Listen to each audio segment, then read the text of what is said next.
Don't let the blue screen of death get you down. I will show you how to fix this problem step by step.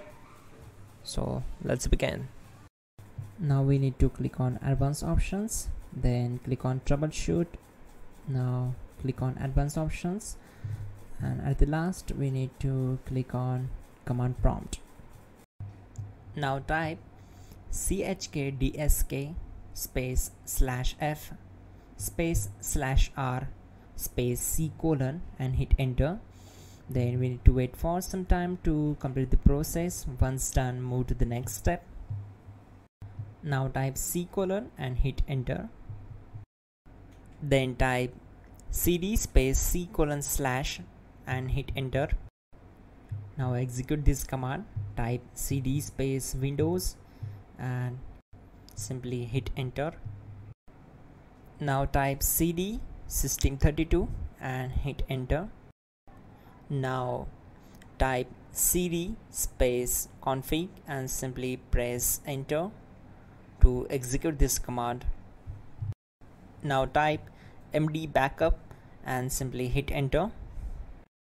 Now type copy space ** space backup and hit enter.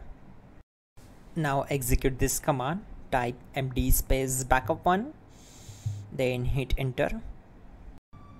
Once we are here, we need to execute this command.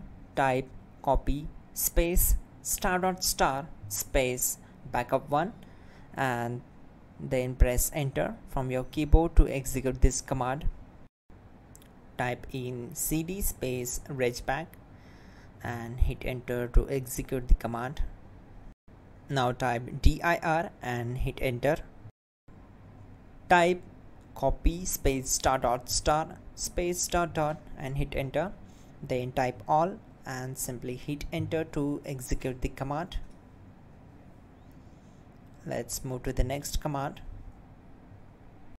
Now type bootrec space /fixmbr and simply hit enter. Now execute this command. Type in bootrec /fixboot and hit enter. Now execute this command. cd space c colon /. Now type this command.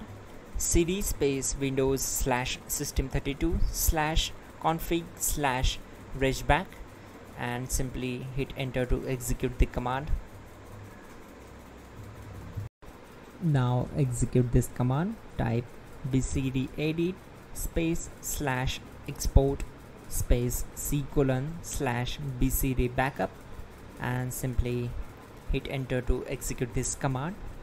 Then move to the next one. Type cd space c colon / and hit enter. Now execute this command. Type md space boot and simply hit enter to execute this command. Type cd space boot and hit enter. Now type md space bcd and simply hit enter to execute this command. Now execute this command. Type cd space c colon / and hit enter. Now type attrib space c colon -boot -bcd space -h space -r space -s and hit enter to execute. Now execute this command. Type ren space c colon /boot /bcd space bcd.olg. Then simply hit enter to execute this command. And once done, let's move to the next command. Now execute this command. Type bootrec space /rebuild bcd and simply hit enter to execute this command. Type exit and hit enter. Now click on continue. It will restart your system. So that's it guys, your problem is solved and you're good to go.